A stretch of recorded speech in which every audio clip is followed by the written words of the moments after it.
purposes, really a smaller, lower trip cost airplane allows us to go to exponentially more markets than everybody else. And that's really what we're doing. Good evening, and welcome to the next episode of the Professionals in the Workforce series. Today, we have a very special guest, David Neeleman, most known for founding JetBlue. This isn't all he's done. He also was the first to create an online reservation system for airline tickets all the way back in the 90s. Most recently, he founded Breeze Airways, which may be coming to an airport near you soon, so check that out. He's also created a bajillion airlines in between that timeline. There's so much to unfold, and we'll get right into it right after the trailer.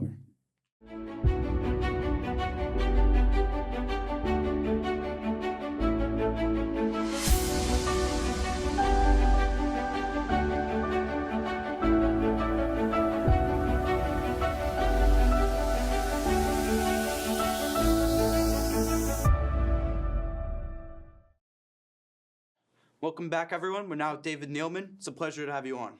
Thank you. Thanks for having me. Of course, we have a lot to talk about, so let's get right into it. To start off, from a young age, were you always interested in airplanes, or did you have something different in mind? That's a good question.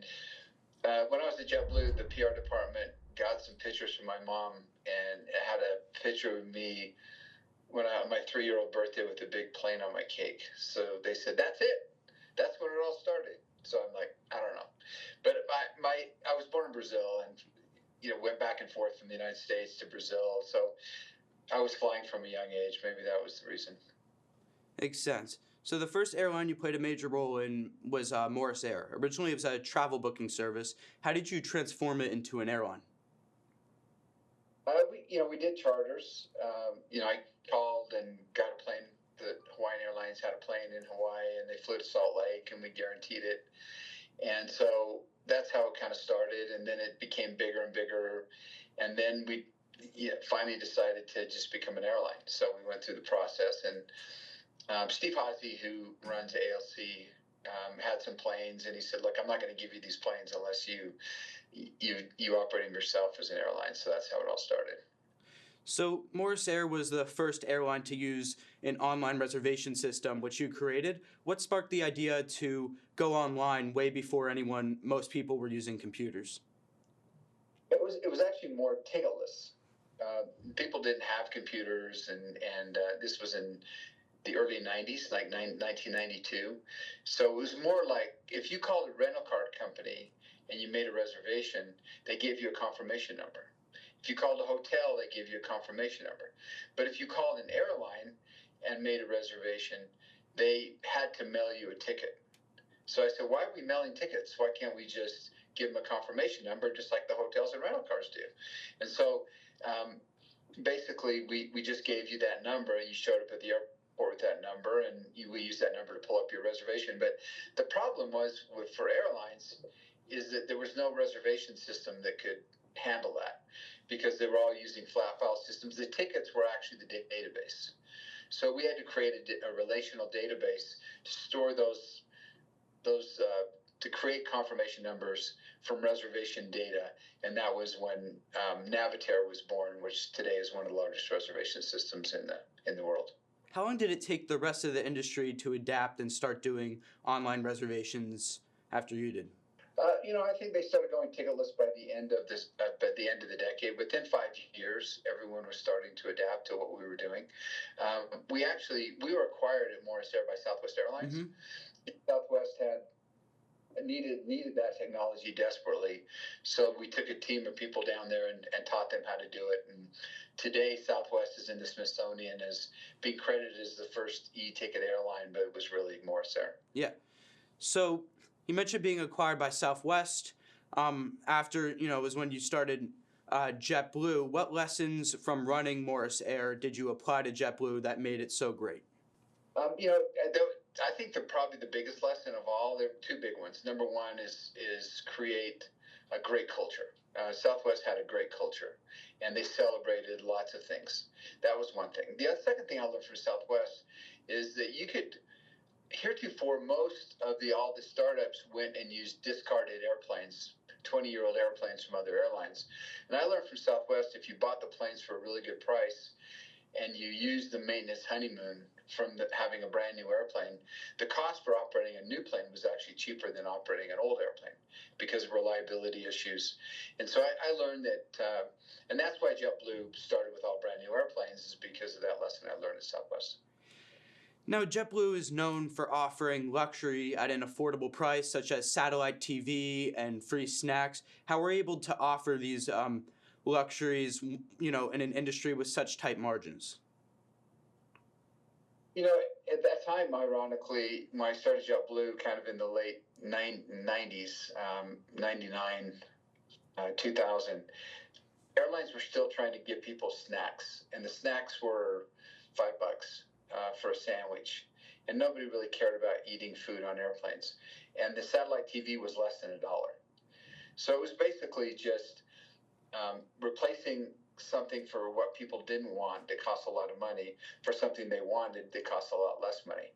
And so, it was just a decision based on what people really wanted as opposed to what they didn't want.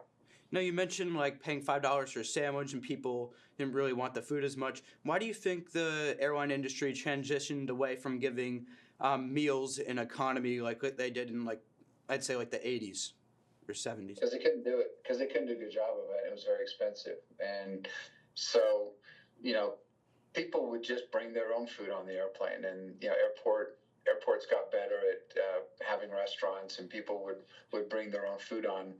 And so it just became logistically challenging and expensive. And it was just, and nobody said, hey, I'm thinking about getting a really good sandwich, I'm going to go fly an airplane, because it wasn't quality anyway, so it was easy to get rid of. Makes sense. So in 2007, you had some setbacks and had to step down from JetBlue. What inspired you to go and start multiple more airlines? Well, I was born in Brazil. My dad was a journalist down there, and I had also gone back there and done some missionary service there for a couple of years when I was just out of high school. So I really wanted to do something for Brazil. So when I had that opportunity to leave JetBlue and go down to Brazil and start an airline, which today is the largest in Brazil, flying over 100,000 people a day, transforming air travel in Brazil, 18,000 employees, and wow. Half of them we got out of poverty. It was a life's mission, and it was probably one of the most important things I've ever done. So you came so big in Brazil. How would you say the airline industry is different in Brazil, and was flying not as popular before you introduced your airline there? Absolutely, yeah. It wasn't popular at all. There was about 47 million people traveling by air. Today it's 110 million, so we double the size of the market. People were basically relegated to buses if you couldn't afford it. So what we did is we did segmentation fares, advanced purchase fares, did all the things that you see in the U.S., which helped stimulate traffic and get people off buses and get them on airplanes. So a lot of people have been upset at the trend in the industry of smaller seats and less legroom. Is this something that the different airlines you're running are trying to change? And what do you think an ideal amount of legroom is? Well, it depends on what people want to pay for. Some people care about legroom, some people don't care about legroom. I think one of the challenges that airlines like Southwest are having, there's a lot of word in the press about their struggles. They just said, look, we want to be egalitarian. Everyone gets the same legroom. Everybody gets the same seat, and they decide for the passenger what they think they want. We're not going to charge you for a bag. Some people said, look, I want to be charged for a bag, because if I don't bring it, I'd rather have a lower fare. I'd rather have a tighter seat. If I can get it for cheaper, give me that section. Or let me get a fare that includes the bag, or give me a first class seat. I'll pay up for that. So, what we try and do at Breeze, my latest airline, is give people choice. We have 45 extra legroom seats. We have 12 first class seats. Wow. Yeah, 45 extra legroom seats. We have 12. So about half of our airplane has an upgrade experience. And even the back's really not too bad. And then we say, we'll give you free Wi-Fi, we'll give you extra legroom, we'll give you a free bag. Or if you just want to be the cheapest fare and bring your backpack because you can't afford anything else, we got that for you too. So we give people a maximum amount of choice. Does Breeze also have TVs? We don't, but we have high stream video, so you can download your Netflix videos, or you can watch things with the Wi-Fi. And what would you say Breeze is doing differently than other airlines and other airlines that you've started as well? Well, I think the major thing that we do is we try to fly on routes where we don't have nonstop competition. Mm-hmm. So if we can fly those routes, people don't like to make connections. They get stressed, especially this time of year when the weather's bad. And oh yeah, because there could be a delay, and then all their plans are ruined. Yeah, if we go 2 hours late, like we do sometimes, if it's an issue with the weather or mechanical, and we try never to cancel a flight, we let you know, and then at least we'll get you there. You're not stressed about making a connection.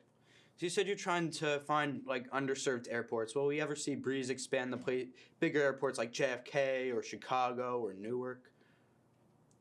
Probably not. We do fly to Newark, but we fly to it from West Virginia, Charleston, West Virginia. So if we do fly out of those bigger airports, it'll be probably to a city that doesn't have nonstop service. Now, I know Breeze has like some smaller airplanes, and the industry is kind of shied away from bigger airplanes like the 747 or A380 in exchange for smaller ones. Why do you think they've shied away from those larger aircrafts, and will they ever make a comeback? Yeah, I don't think so. 380s, after COVID, obviously there was a big demand for international travel, so a lot of those came out of the desert and they're flying again. But for our purposes, really a smaller, lower trip cost airplane allows us to go to exponentially more markets than everybody else, and that's really what we're doing. The only way those big airplanes make sense is if you're flying into big hubs. Looking forward into the future, what excites you most about the airline industry and where it's headed, and what role will Breeze play in it, and also your other airlines? I think from Breeze's perspective, we're just going to there's hundreds of markets that don't have nonstop service, and the more we added 29 cities last year, we have 66 cities now. We can go to a couple hundred cities, but then we can connect the dots amongst those cities. So I think just bringing air travel to people who where it's complicated, where it's expensive, and getting people to travel more often because it's just a lot less hassle. How many airplanes would you like to see Breeze grow to eventually? Like, what would be your ideal number? Well, we only have 40 today, and we have orders for up to 120. So we'll get to there, and then we'll decide where to go from there. That's a lot. Now, on another note, I want to talk about this. I know it's well known you have ADHD. Would you say ADHD is something that has helped you thrive or a setback? I know personally, if I didn't have ADHD myself, I would not be doing this talk show. Yeah, no, it certainly helps you thrive. But you got to be careful with it. You got to surround yourself with good people who understand you and that can push back against you and can complement what you have. So you have an extraordinary gift, but then obviously it has some downsides, so you need to complement it with really good people. Now, lastly, if you could give a single piece of advice to a young entrepreneur who'd like to disrupt the industry, what would it be? Just go find what people aren't doing. Go find a reason for doing it, and then be the best at it. Be the best that you possibly can. Awesome. Thank you so much. It's a pleasure having you on. And make sure to tune in to our next episode with the founder of Party City.